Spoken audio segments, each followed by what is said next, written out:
30 or 40 people in the room policing. Jesus Christ, no, I'm getting close to the edge.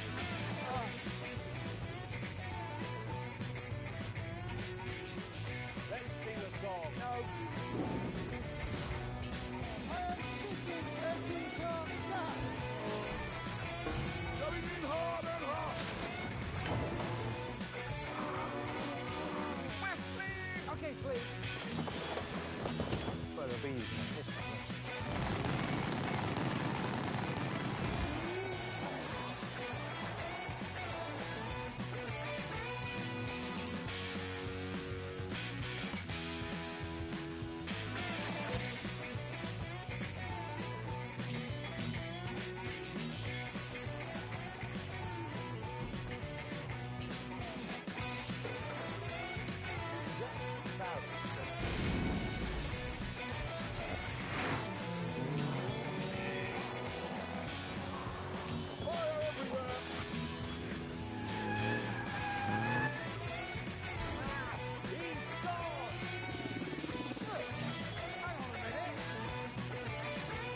Civilization is a town called Morn.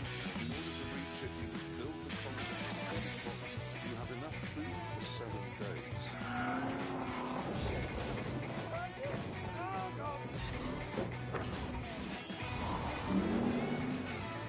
If it's not such a serious situation, it would be a good laugh.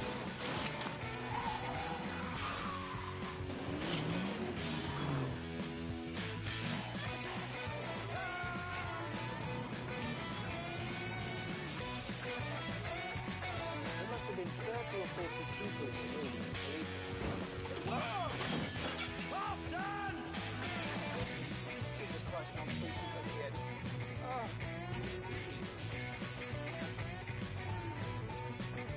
Let's sing a song. No. I am sitting 13 times sat. Going in hard and hard. We're fleeing! Okay, please. Well, it'll be pissed off.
Thank you so much, everybody. Thank you. Now, coming up in this week's show, a supercar is dismantled for no reason. A man with no shirt on. And my whole tongue is wrapped up in intestine. My whole tongue is wrapped up in intestine. Those are the highlights. Those are the best bits. They really are. Anyway, over here in the West, we tend to think that at £360,000, a Rolls-Royce Phantom is quite expensive. But this week, the Grand Tour is focusing mostly on China. And over there, things are a bit different. As recently as the 1980s, people here would lie awake at night, dreaming of having enough money to buy a mule. Whereas now, just 30 years later, they dream of being able to buy a honky. Specifically this honky, the L5.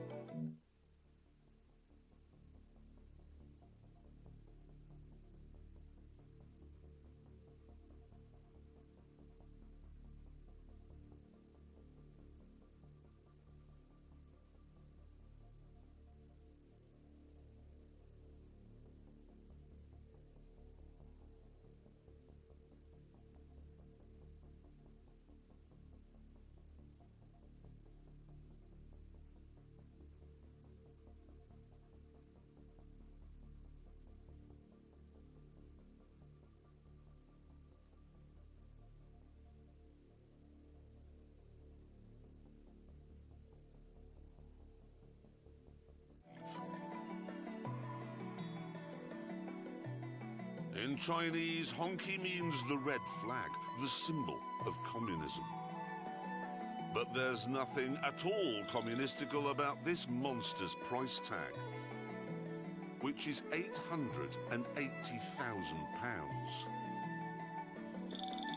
The interior is an exquisite work of art, with rosewood panelling and cream leather. The dashboard and center console are fully digital. There's jade in the door handles and golden sunflowers everywhere else. Despite its villainous presence, though, the price is mad. So I called May and Hammond, and we came up with an idea.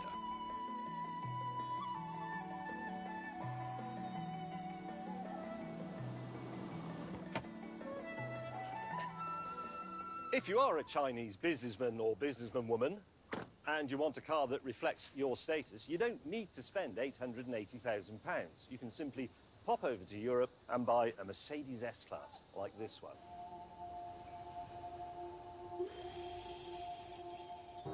And even though this is the 6-litre V12, it costs me just £8,800. In other words, you could have 100 of these for the price of a honky. At this point, my colleague Richard Hammond arrived in something or other. What is that? This is a Cadillac STS, and you can shut up. I wasn't going to say anything. We were then interrupted by the arrival of Clarkson in a BMW. Ooh, I see you've bought the long car. Yours is long as well. Are you two been from the 1970s? No, they're long wheelbase. 3.4-litre V12. It's appearing before your eyes. How can a German car go? Are you sure it's a real one? Was it parked in the sea when you bought it? Let's not get bogged down with the oxidisation of my car. Because a lot of Chinese people, as we know, come to Europe these days.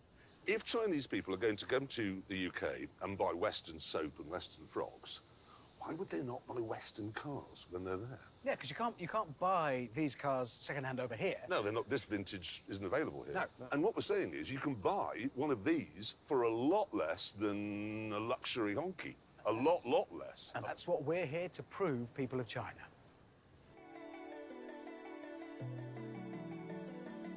Eventually, we arrived at the location for our first test. It's one of 78 centres around Chongqing where teenagers can learn to drive away from the traffic. To us, however, it looked like a racetrack, which made it perfect for an ingenious handling test that I just thought of. Now, to do this, we're going to use drones like this one, which have been fitted with flamethrowers. They actually use these in China for clearing litter that's got stuck on overhead power cables. Right, so how are we going to use airborne flamethrowers like this to test the power and agility of our cars? Good question. Each of our cars has, as you can see, been fitted with 3 chains of firecrackers. One on the bonnet, one on the roof, one on the boot lid, OK? So you drive round a special course here while you're attacked by the airborne flamethrowers. And then you score a point when you've finished for every one of the targets that haven't gone off.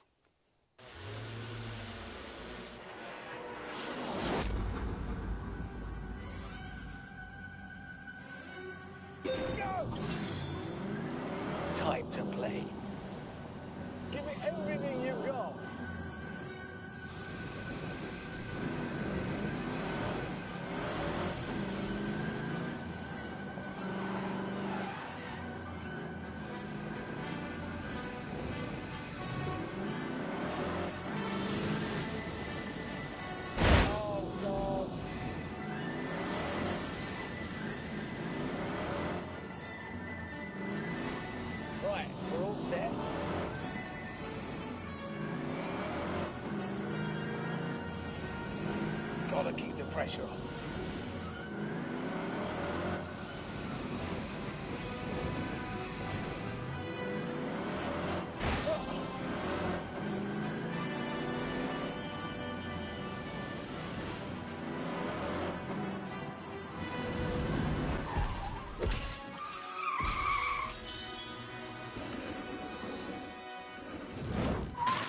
Fire from the sky!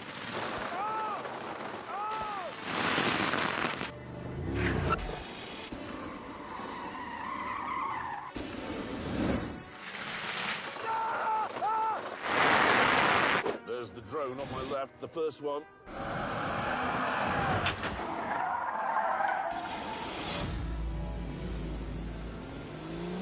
Go. Very, very quickly here. Oh, oh, oh.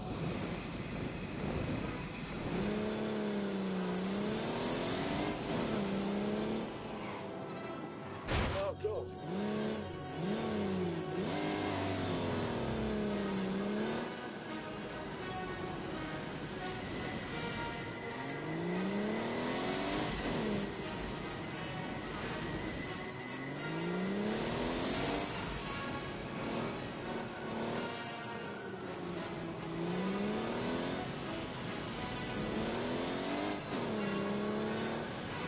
I love speeding.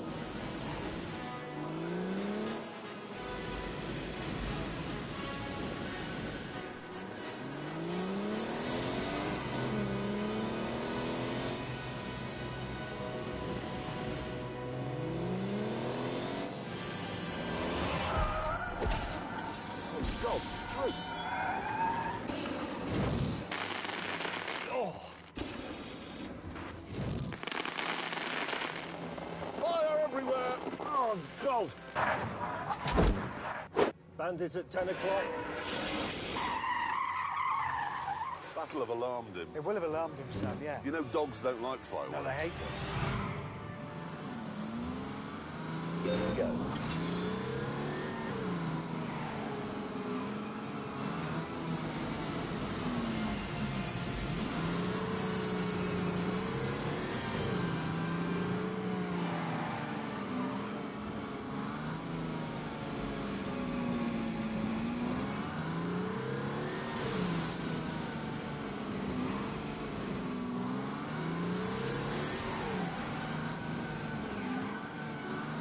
Here comes your David then.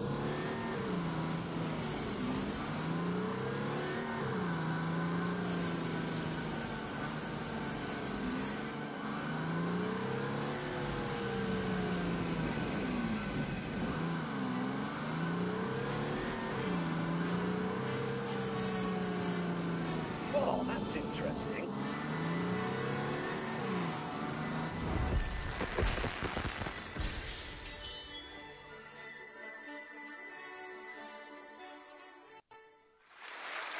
That was such a good laugh. Melting around with airborne flamethrowers. Really good afternoon, that was. Yes. What? Hang on. Yeah. That was a totally useless test. We had a call the other day from a Chinese car manufacturer called NIO, and they said, we have built a blisteringly fast, all-electric supercar, and would one of you like to try it out? Yeah, now, after his escapade going up a Swiss hill in a blisteringly fast all-electric supercar, Richard Hammond said that he really didn't think he was the man for the job. However, it turned out that the car was only available for one day, and unfortunately on that day I had the boiler man coming round. Yep. And I had a dental appointment. Dentist. Dental appointment, yeah. Yep, so guess what?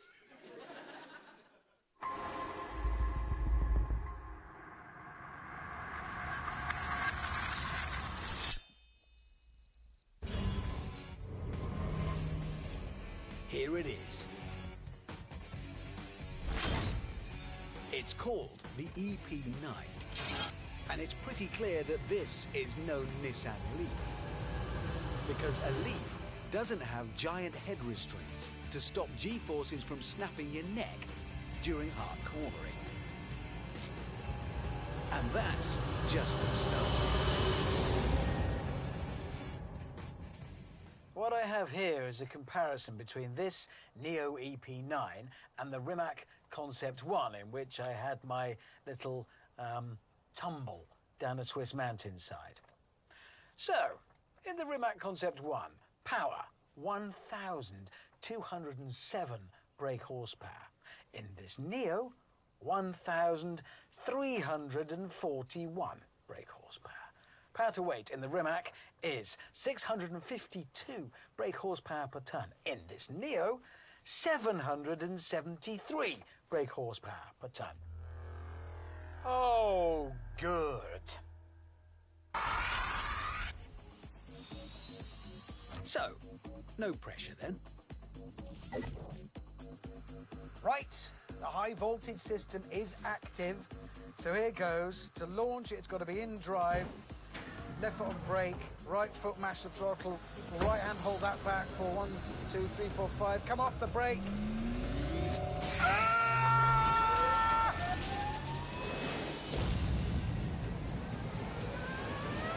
We're off.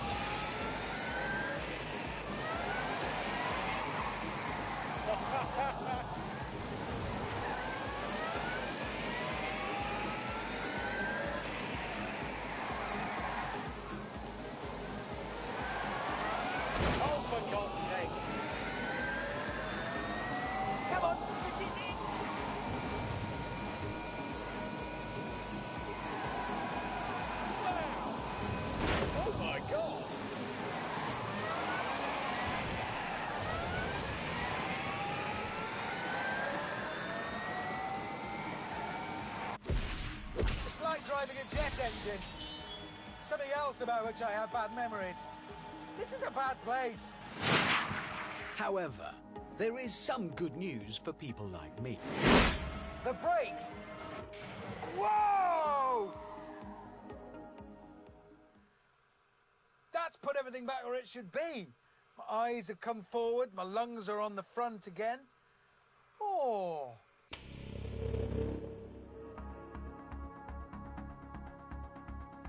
Now, if you want to experience this phenomenal speed for yourself, you will need two things. First of all, a lot of money, because this costs £1.15 million. Secondly, a racetrack, because it works like that Ferrari FXX, where you buy the car, they deliver it to a track for you along with a support team, you drive it, crap yourself, then they take it away and hose it out for you. Since it's an electric car, you'll be wondering about range. Obviously, if you hammer it around a track, you are going to wear those batteries out pretty quickly. However, on the plus side, they only take 45 minutes to charge.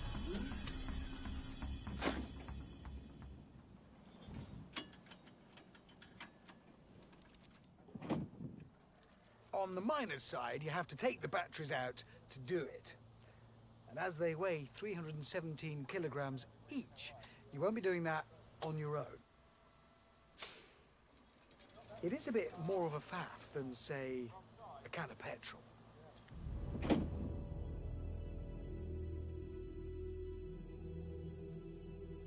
However, if you're an electric petrol head and you're tempted by the Neo, you might be interested to know that it's not short of pedigree. There's evidence that the people behind this thing really know what they're doing. For starters, the outfit that makes the EP9 also runs a Formula E team, one which won the inaugural championship in 2015. And until recently, the EP9 itself held a lap record around the Nürburgring, with an astonishing time of 6 minutes, 45.9 seconds. Which means it isn't just about going fast in a straight line. It has active suspension, active aerodynamics, torque vectoring, and all of that means only one thing.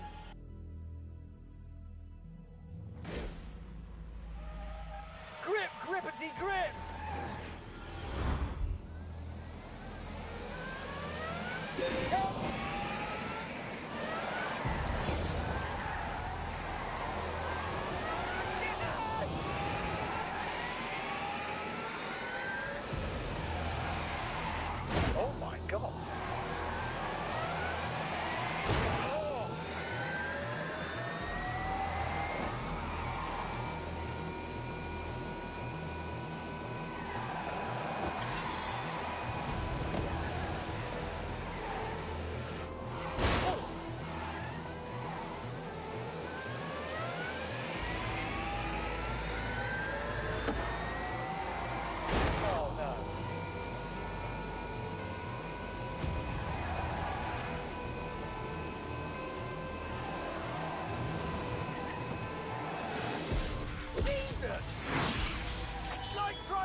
There's no doubt that as a piece of engineering, the Neo is deeply impressive.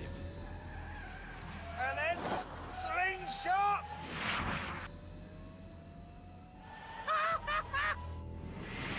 But what I love about it most is that thanks to its phenomenal grip, I could hammer it round our track all day and still be the right way up.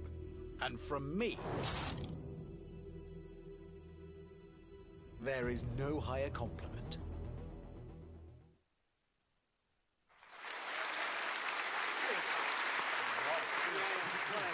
Thanks for sticking me with that. You know, it's interesting. Watching that has convinced me that I will never buy an electric car as long as I live. Why not?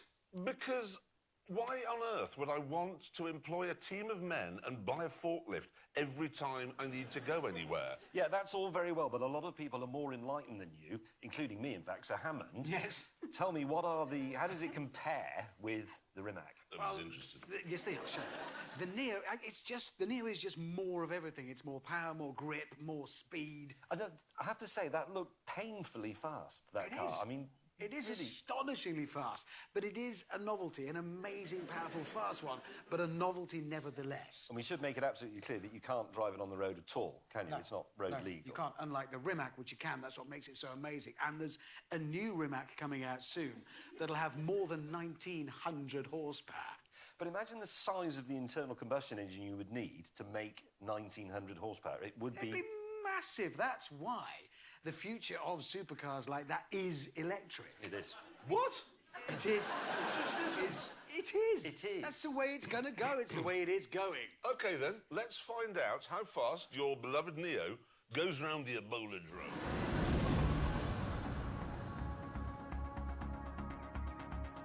It does.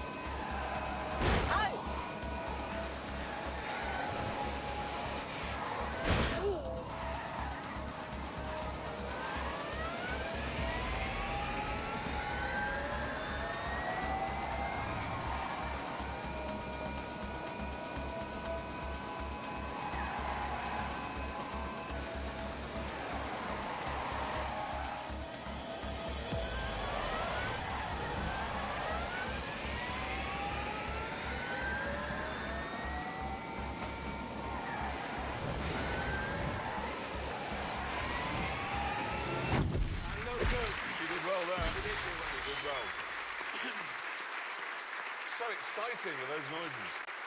I like the noises. What, you don't like those? No, there's a whole new set of noises, you pillock. OK. It's the future. OK, let's see how fast your elegantly entitled Neo EP9 Yes. got round, shall we? Here we go. Top 10? Come on. There you go. Oh, yeah. Quicker than Oh, an yes. Audi. Oh, yes. Come on. Yeah. Come on. Yeah. That is faster than the Aston Martin Vulcan. You're absolutely right, Hammond. It is a very impressive car, and it is faster than a Vulcan.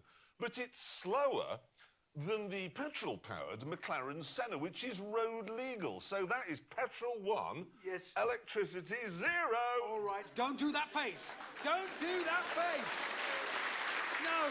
Smug face. Not the smug face. James, just move it on quick. Yes, in this show, we are explaining to the people of China that they don't need to waste huge sums of money on new luxury cars when they could buy something used from Europe for a lot less. We got back on the road in our fire-damaged cars, with James still moaning about his temperature issues. The air conditioning is now so broken that it's permanently hot even when I...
Turn it to low and press every auto button.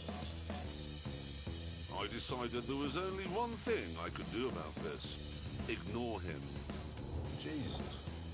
Look at that. They're actually building another motorway with viaducts and tunnels on the other side of the valley. Not one motorway. Why do you need another one over there? Still, all these motorways did mean we could prove that our cars work well as long-distance cruisers. Muppet. There we go. I tried. There we go. Speed up again.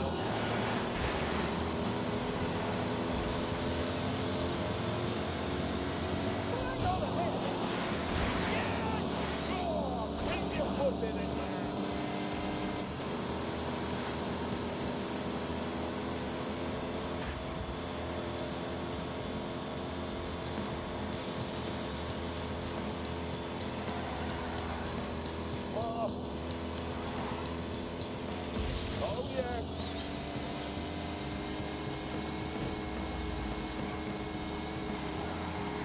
Ah, so annoying.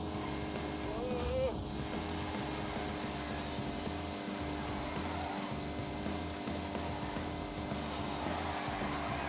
No!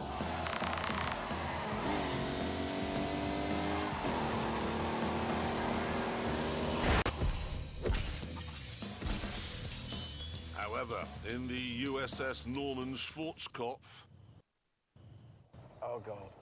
It's dying.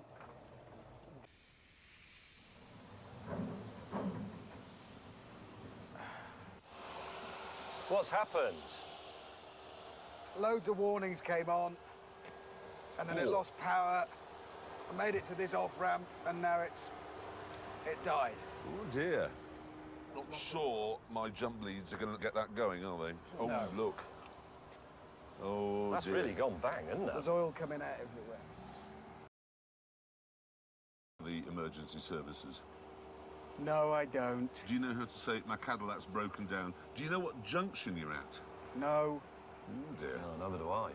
Do you? Oh, I don't know. Come on, we've got a long way to go. Eventually, two of us arrived at the location we'd selected.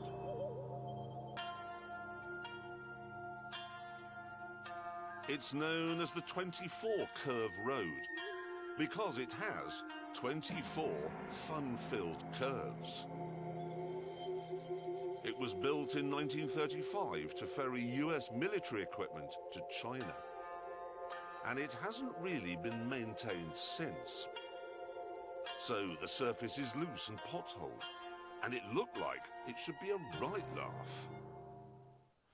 This was actually part of the road the only road that linked the then capital of China with India and Burma. Yeah, well, before that, all the supplies that came into China had to be flown over the Himalayas, which was incredibly dangerous in the 30s. I think the Americans lost something like 400... Sorry to interrupt. See this stupid thing? Oh, never mind that. Look what he's driving. Why, is that Hammond? I guess the Cadillac's definitely broken then. Nice. Check out my Fulu. Why have you got that? Well, I wasn't going to let you have all the fun, was I? No, but, never mind that. Why have you got it? Well, my telephone translation device at the toll booth worked to a degree, to this extent. What, somebody got you a car? Look, I got wheels, 3 of them. Anyway, listen. Here's what we're doing. Yeah. It's a test of speed, because we are against the clock. Bear that in mind, OK? OK. And durability at the same time. So you've got to get up this road, which goes all the way up there, OK, as fast as possible, and keep your car in one piece in the process. Richard and I decided that James should volunteer to go first. Oh, you look exactly like a racing driver, apart from visually. It's a racing clown. Can we just get on with it? It's very hot in here. Are you going with your window down or up? A lot of Down. stones. Down. It's a small risk from being hit by a stone is a large risk of dying from suffocation. Right. Anything else we want to say to him? Yes, Let's go. take some time and prepare mentally and really think about this. Have you visualised the course? No. OK. He looks quite cross. It does, 3, 2, 1, go. There you are. Go!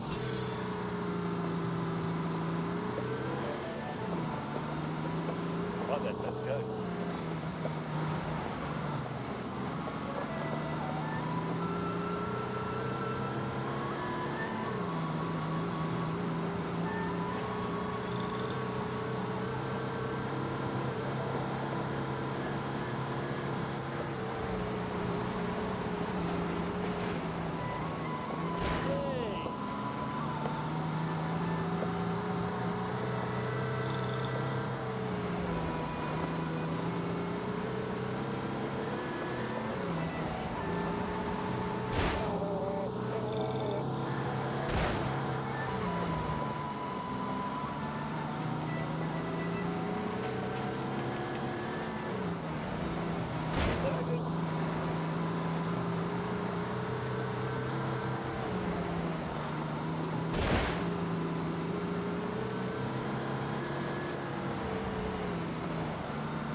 Concentrate, look through the bend. This is quite a complicated one.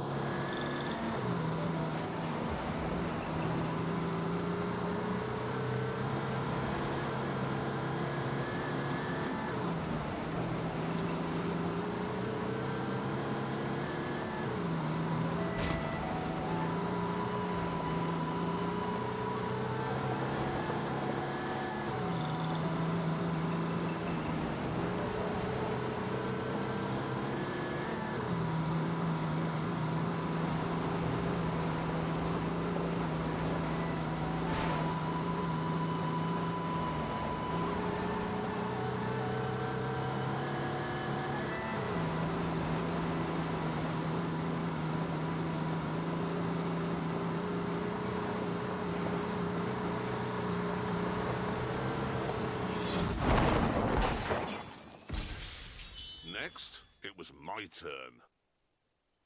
Right, I'm attaching the wobbly-headed symbol of capitalism here to bring me good fortune on this perilous test. If you're ready. Yes? 5, 4, 3, 2, 1, go! No. Oh, for God's sake. Perilous test. If you're ready. Yes? 5, 4, 3, 2, 1, go! Go.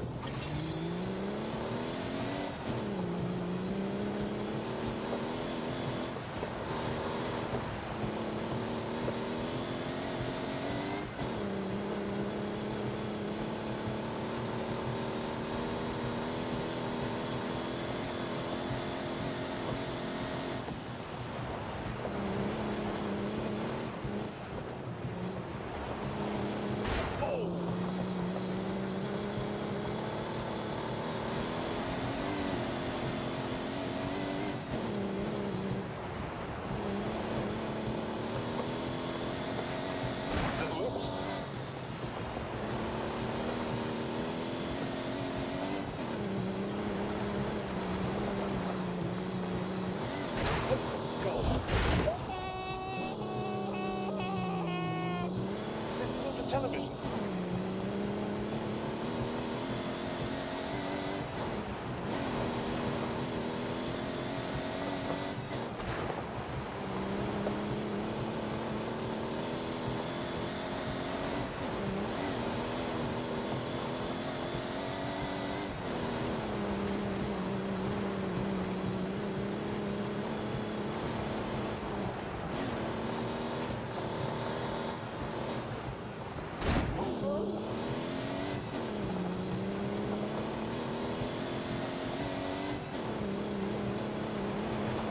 That's will do.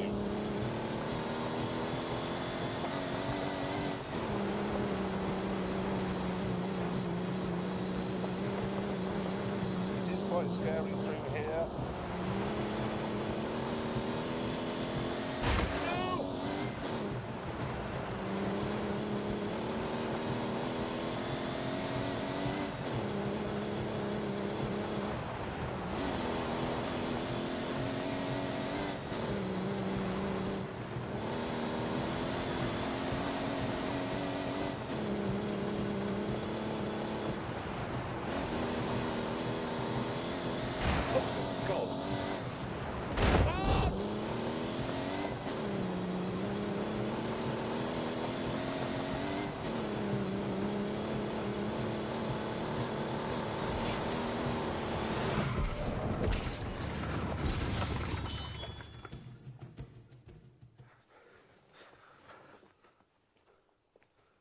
Yeah.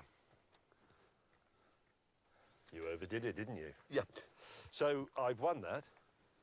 Well, we don't know. We haven't got your time yet. You said your words, test of durability, and is against the clock. Your car is broken. It's not broken. A tyre's come off. Broken. Down at the start line, I was waiting for the signal to go. Little cubby hole. Richard Hammond. Hello, yes. 3, 2, 1, go. Oh, come on, I'm not right. Okay, here I go. Dig in.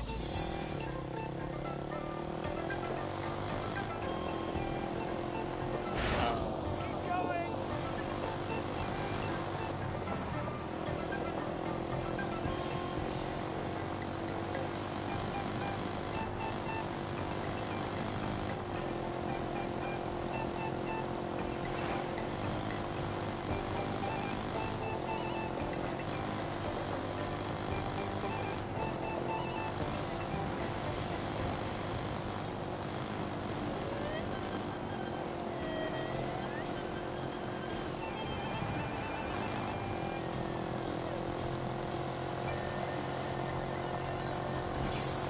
Oh, my God. Stop it. Oh, God.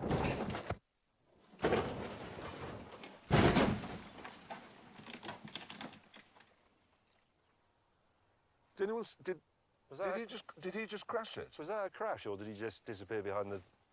He has. Look, he's gone off there. So there we are. I'm afraid that Richard Hammond's luck has finally run out, and it's with deep regret and great sadness that James and I must now announce the untimely demise of... All right. Not again. How does he do it? I don't know. Well, on that terrible disappointment, back to the tent. I'm okay. I'm okay. Smug fine. face. Don't worry. Smug because I won that. No, you didn't. I did. I was the fastest, and it was supposed to be a test of fun, and you moaned the entire way up the hill. Hello? What? Hello? I did have quite a big crash at the end there. I just Well, thought we could... there's nothing particularly remarkable about that, is there? I mean, why would we... The fact is, the reason you crashed, well, obviously your incompetence, but also because your Cadillac broke down and your Mercedes was too humid. So that means the winner is definitely, of the whole thing, the BMW 750i. What? Actually, no. To be fair, the real winner of the whole thing was our brilliant idea to sell second-hand limos to the Chinese. No, he's absolutely right about that, because it makes them happy and it helps us with our balance of payments. Everybody wins. It was a good idea. Yes. Except for one tiny detail. You see, this programme is shown in every single country in the world, except one. Which one? China. So this entire show has been a total waste of time.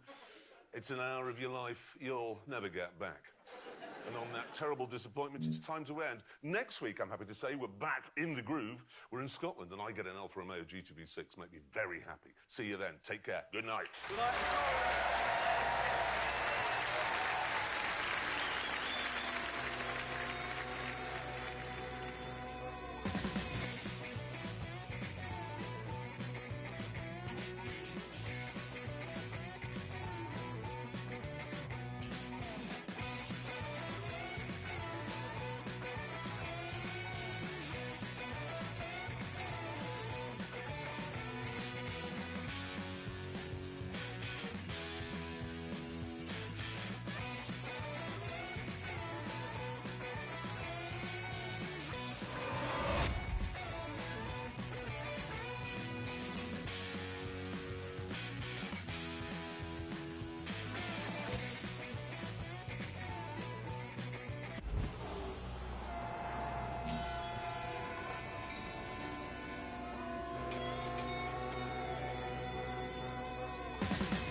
30 or 40 people in the room, police and...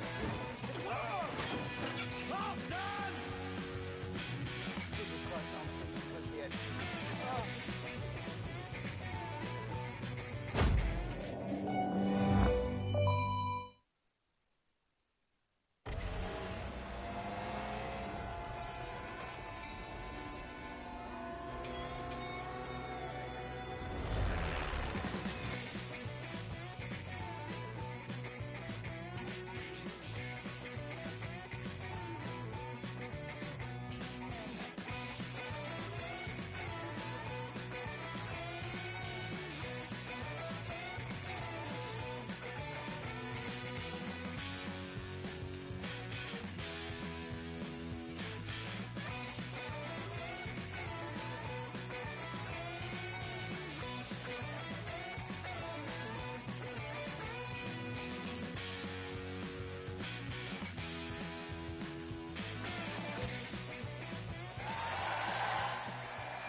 Thank you.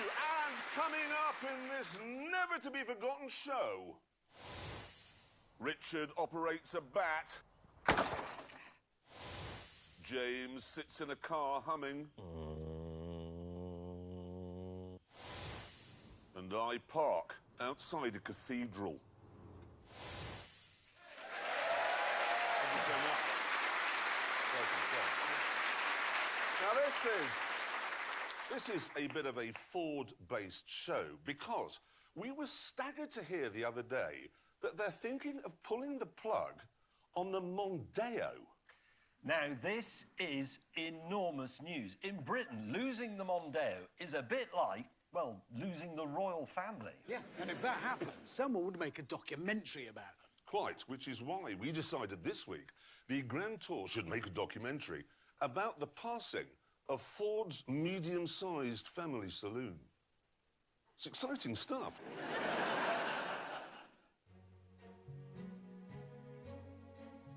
The Mondeo story actually begins way back when the world was black and white. With this, the Ford Cortina. This is Genesis, the first chapter in easily the most important book in British motoring history. It came along in 1962, and apart from the CND rear lights, it was nothing special. It wasn't revolutionary like the Mini, it was just an ordinary family saloon. Ford therefore decided that to put it on the map, they'd mount an assault on the world's racetracks, which meant creating a high-performance version, the world's first ever fast Ford. And this is what they came up with.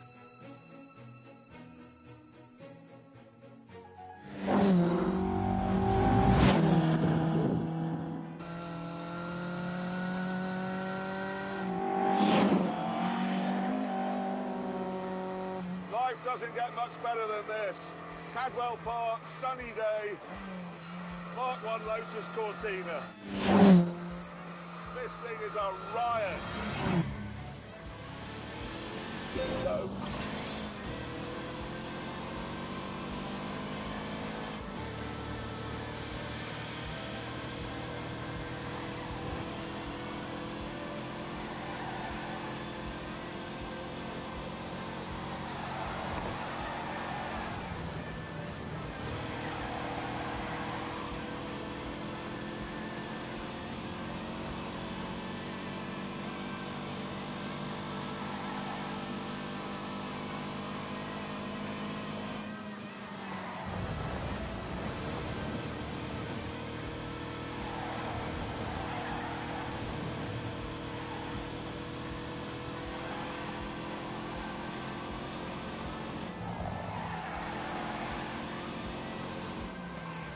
Drive carefully.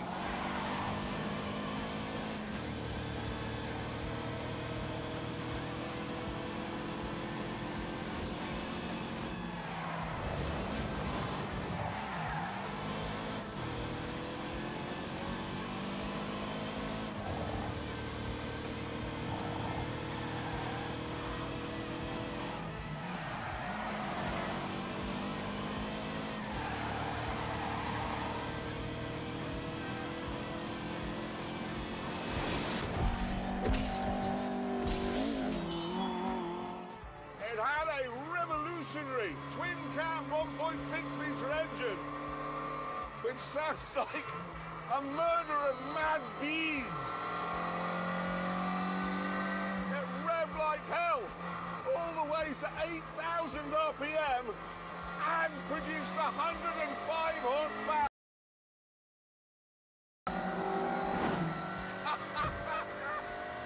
Oh, wow! The result was some spectacular performance. The road cars would do 108 miles an hour, and in race trim, that shot up to 145. That was the stuff of spaceships back then.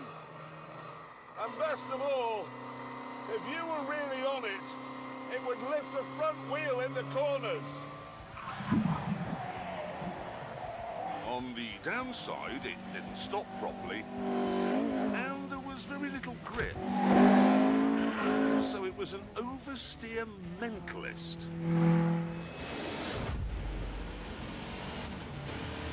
Go.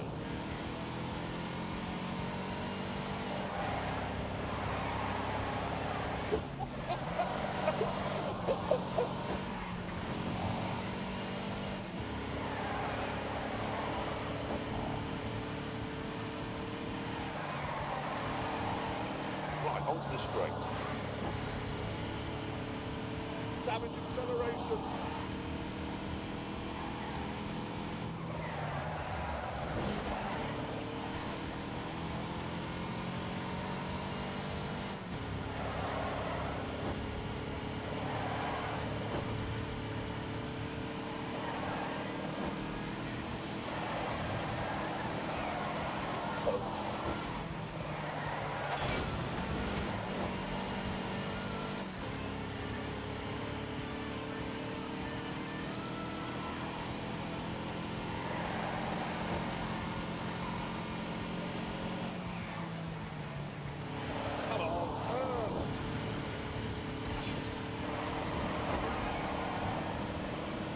That is just genius.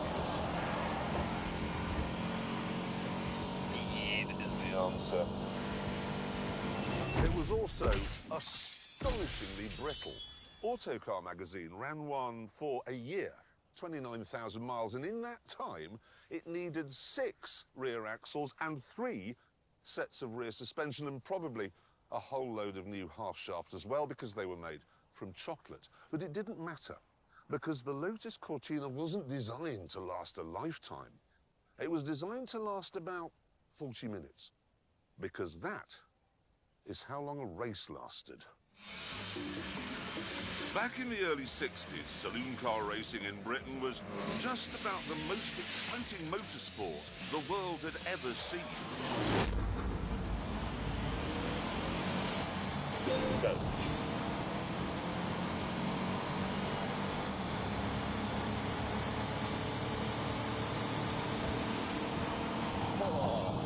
Sorry, that was not on purpose.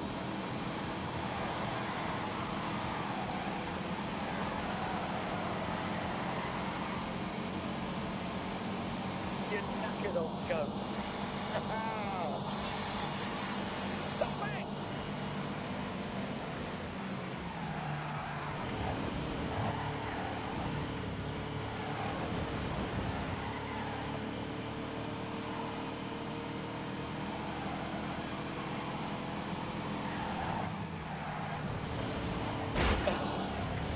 Oh, cool.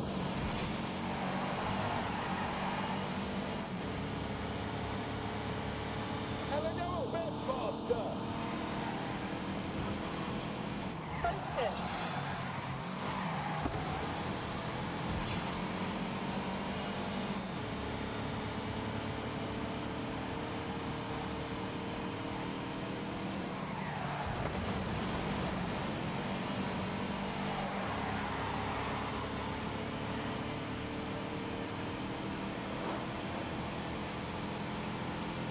Drive fast.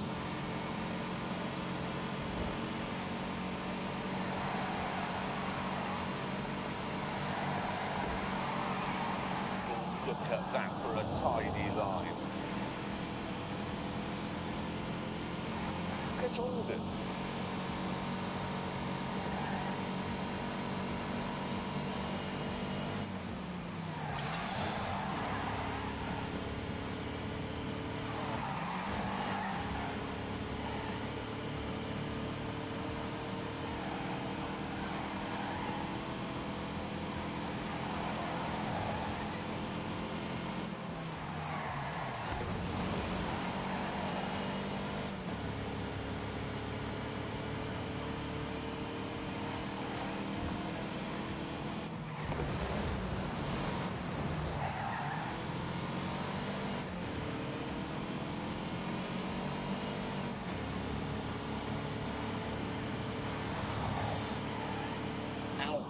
It's tricky.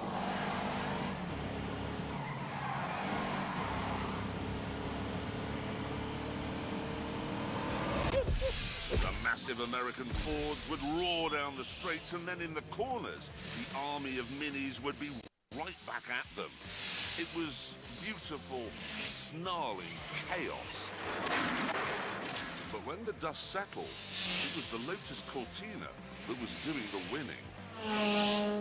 It actually won the championship in 1964, and it didn't only shine on the tracks. In 1966, it won the RAC Rally of Britain. Go.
At this point in history, rationing had only just given way to the Rolling Stone, and the glamorous Cortina caught the mood of the moment perfectly. It was exciting, the first car ever that made the ordinary family man feel special, like he wasn't just a downtrodden cog. These were the best-selling cars Britain had ever seen by miles.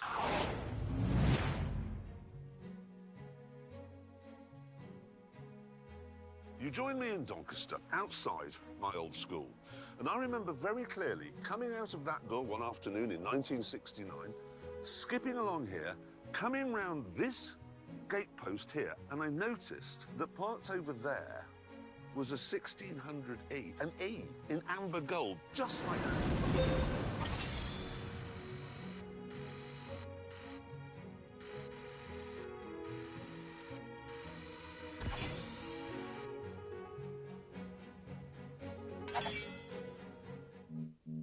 Over there was a 1600E, an E in amber gold, just like that.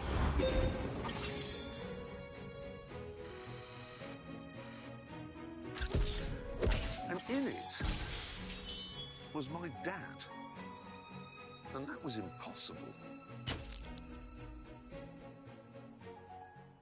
I can still remember now, vividly, how I felt. My knees actually buckled. I mean, the hairs on the back of my neck are rising now in exactly the same way as they did on that autumn day 50 years ago. I can also remember the enormity of the hug I gave my dad, because I was just so proud of him. I mean, he had an E. An E stood for executive. My dad had a 1600E. I mean, that meant he was better than the Duke of Edinburgh. A few years later, in South Wales, another young boy called James May went through the exact same thing. I was at my mate Andrew Jones's house, just up the road from ours, when his dad came in and said that my dad had just arrived home and he had a new car. So, I went outside, and there, parked next to the curb, was a brand new Cortina GXL. And I thought, well, that can't be my dad's new car.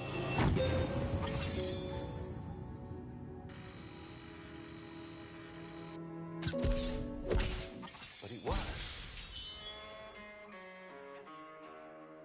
This was the all-new Mark III Cortina.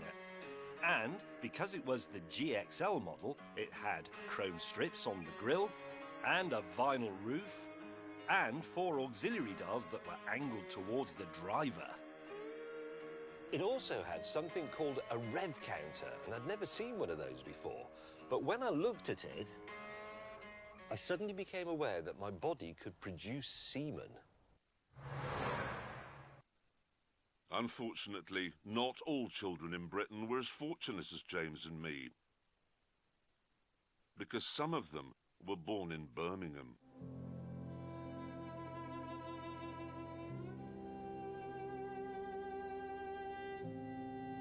And you couldn't really have a Ford here because this was the home of British Leyland.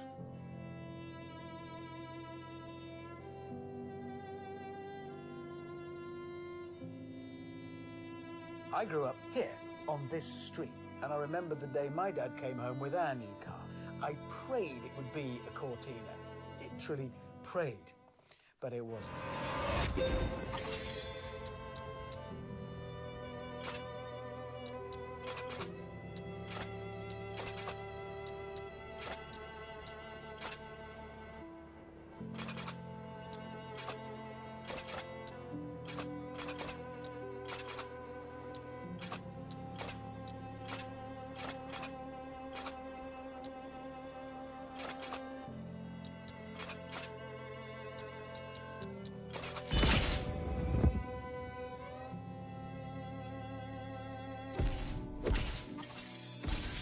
What it was a shoulder-sagging bag of disappointment called the Austin Allegro Estate. It doesn't even have 4 doors. What was my father thinking? Why did he do that to us? I fell to my childish knees, threw my head back, and I howled at the sky. Because my dad had the GXL, he got the brake servo and the alternator as standard. I'm sorry to keep banging on about this GXL thing, but my mate Lonnie, his dad only had an XL, so he was scum.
Slow there.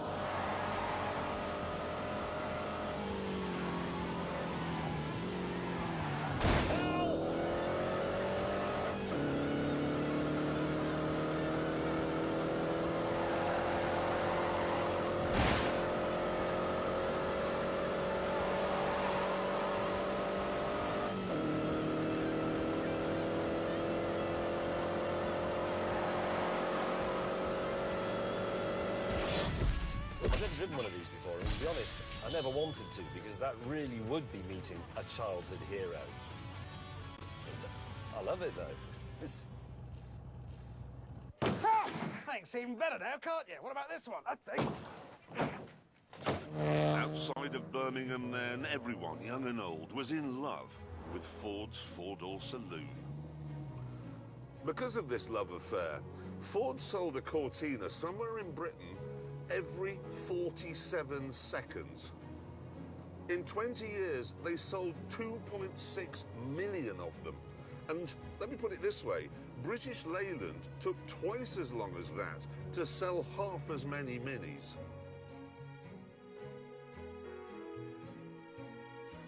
The Cortina then had become a part of the fabric of Britain. It was the nitrogen of our existence. But on the 22nd of July, 1982, Ford pulled the plug. And that was the end of that. Sad story, of course. Well, it's a great story. It goes on. You feel better? Ford didn't give up on the idea of a multi-million selling medium-sized family saloon. They came up with a replacement. It was called the Sierra. Here is a picture of it. And to begin with, it was a bit of a lemon. It was. When it came out, everybody said they hated its kind of futuristic aerodynamic shape. They said it looked horrid, like a jelly mould. And then everybody worked out the aerodynamics didn't even work. Another problem was the motor trade hated it because that plastic front end, if you had a crash, it would boing back into shape, which was all brilliant, but you didn't know that everything behind it was actually smashed to pieces. Now, Ford decided there was only one way to get everybody to fall in love with its new mid-sized family saloon, something they'd done before. Make a fast version. What they came up with was this. The Sierra RS Cosworth. A car that could do 150 miles an hour.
It was 1986. Lots of cars could do 150, but not a Ford. That was madness. BMW and Mercedes could not believe it. This was the gardener coming into the parlour and kicking the Baron's teeth out.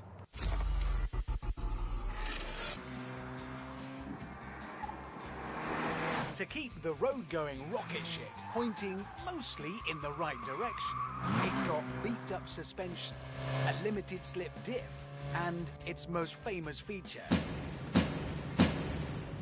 that massive back wing. And that wing says everything about the Cosworth. Compared with grown-up things from Mercedes and BMW, it says, ah, sod off. I don't care what you think about me.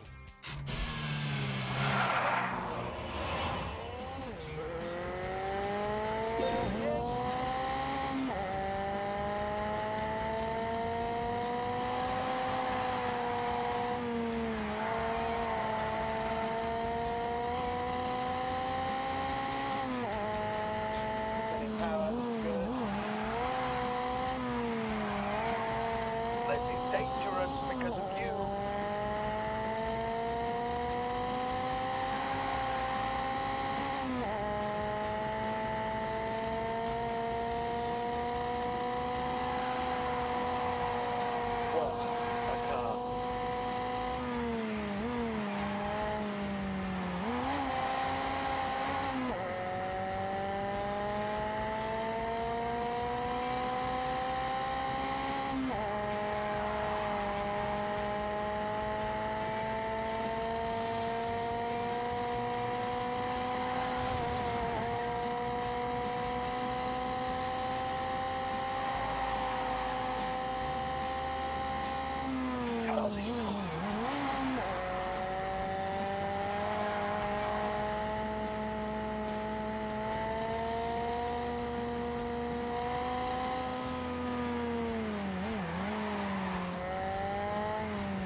Like a really bad mate.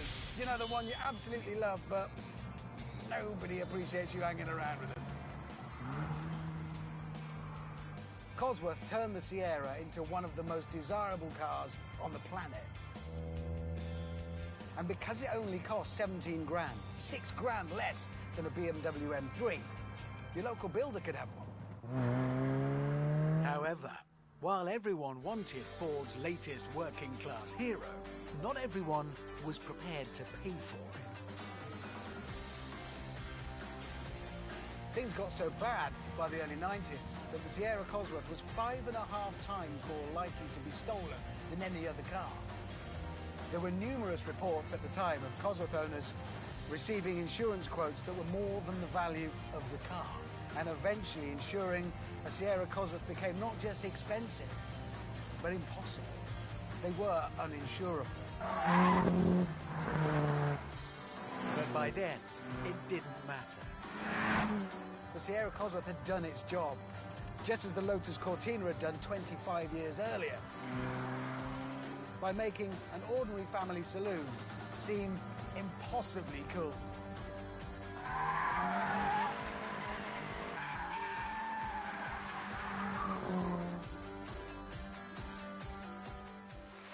Honestly, I'm just flipping drooling. Absolute legend, drooling watching. We must now find out how fast the, let's see if I can still pronounce it properly, the Cosworth. Yeah, I still got it. That's it, yeah. The Cosworth. You know what I mean, the Cosworth. Let's see how fast it goes around the Ebola drone.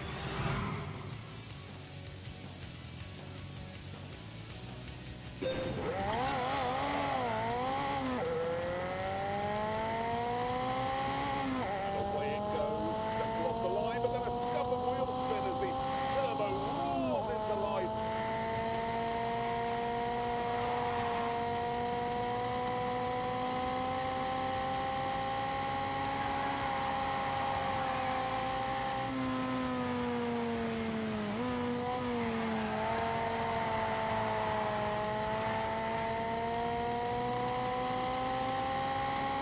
Back down the Isn't.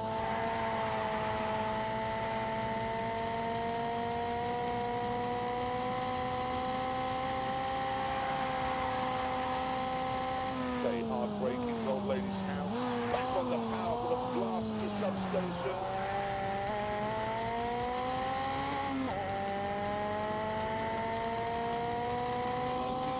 Gear change work out there. And a lot of body roll on those soft 80 springs. Across the line! That looks great. It's really exciting. I was really expecting the full thrust up or crossing over. It does that four-wheel drift thing, same as the Lotus Cortina. That's what they do. Anyway, let's see now how quickly Abby got it round the Ebola drome, shall we? Let's find out the time. Oh, quicker than I thought.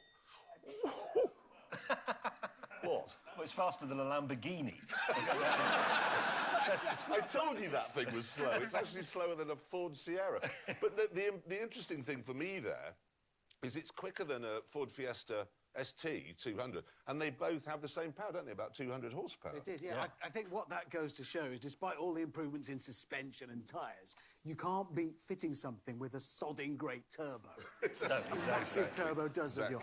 Anyway, can I get back to our documentary? Yes, Yes, do. because in 1993, Ford stopped making the Sierra and decided instead to export the idea that had revolutionised Britain to the whole world. What they came up with was something they called a world car. Something not just for everyone here, but for everyone everywhere. They called it the Mondeo, and it achieved something that no car in history has ever managed. Over the years, Richard James and I have driven almost every car ever made. We've waxed lyrical about many of them, drooling over their styling or their handling.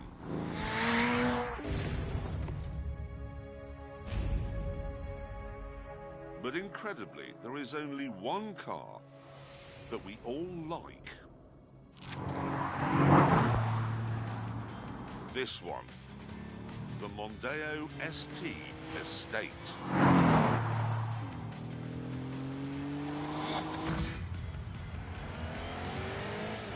Go.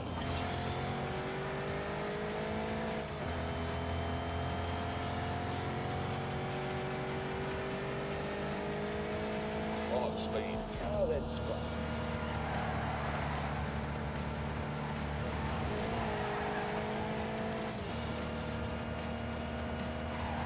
You know what I like? It's the fast version, but it's still comfortable. It's easy to ride. It still rides properly. It doesn't make a terrible racket. It's just civilized. I like the way it was a proper practical estate. It had a massive boot, and Ford had the sense to give it 5 doors. Oh.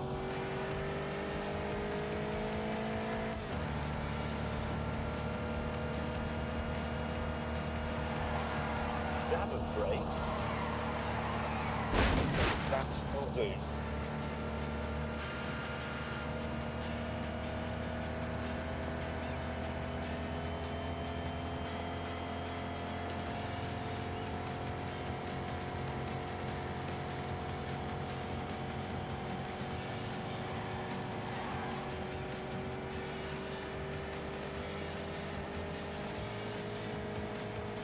Drive fast.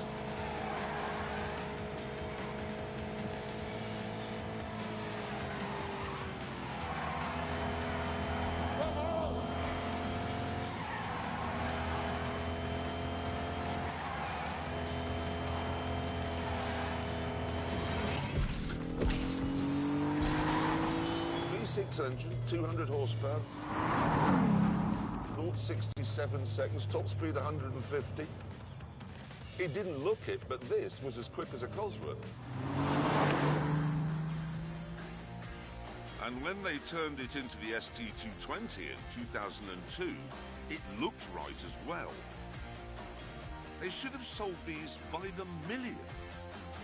But there was a problem. This.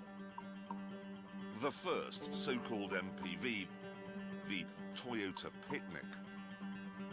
In 1996, when it was first introduced, we laughed at it because it seemed so stupid. I mean, why name a car after something you might do in it? Picnic. No, they didn't have a Toyota dentist, did they? The Honda pop to the shops. It's just an ordinary act. It's not even exciting. The Volkswagen dogging. It's just a naff thing to do. And the MPVs kept coming, and leasing a Mercedes got cheaper, and the effect on Ford was astonishing. In 1994, they sold 127,000 Mondeos in Britain. In 2017, that was down to 12,000. In America, things are so bad, the Mondeo will be pulled from the showrooms this year.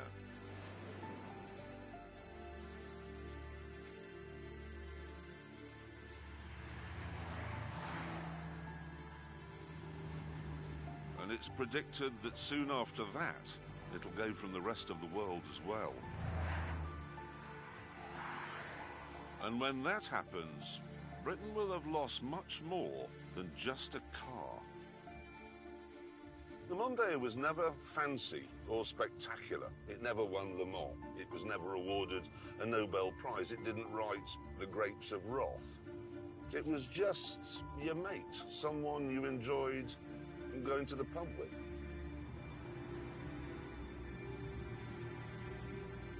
And here's the thing. When someone fancy or spectacular, like, say, Mick Jagger dies, it'll be sad. But when your mate dies, that is heartbreaking.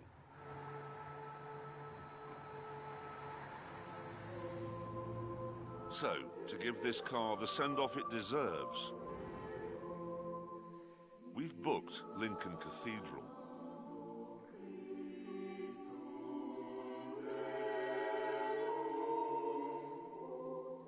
And invited some like-minded souls to mark the moment of its passing.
It is very sad.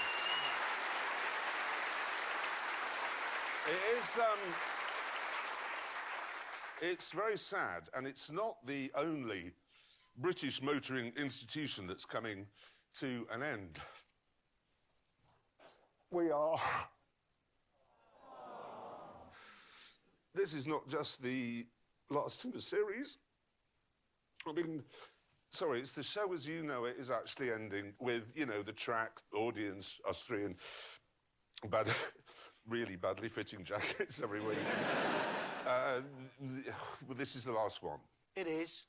It is. And it's sad, but we have been doing it together for 17 years. Going back in my head, there's the cow on the Camaro. Yeah. The indestructible Toyota. Yeah. Oliver. Yeah. Beach buggies across the dunes. Yeah. I mean, that was... Driving down that ski, I was in there, driving down the ski slope in Colorado. That was one of the best things I've ever done. It's all been epic. Don't stop. What? Don't stop. Carry on. Well,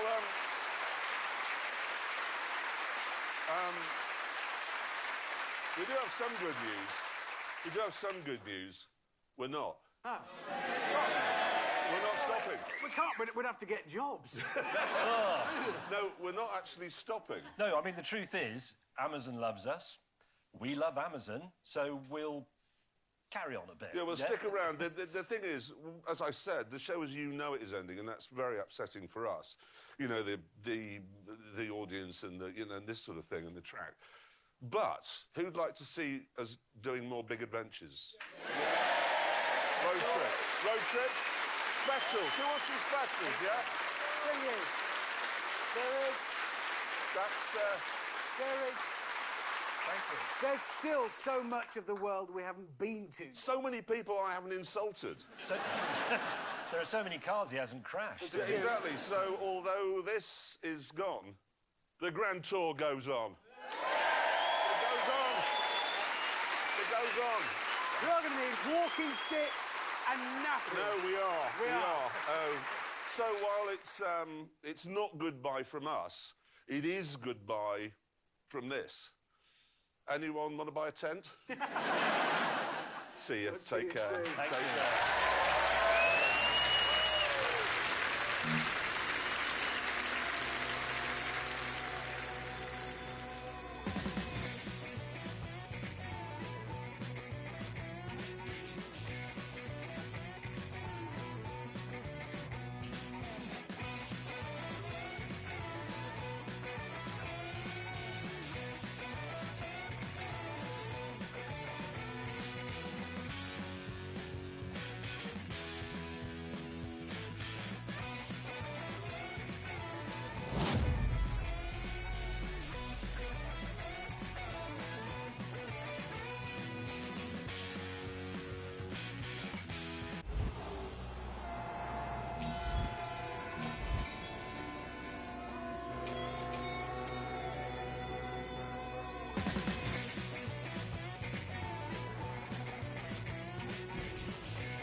There must have been 30 or 40 people in the room when the police arrived. Whoa!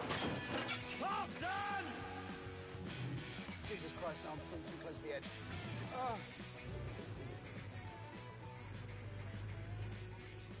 Let's sing a song. No. I am sitting where Jim Clark sat.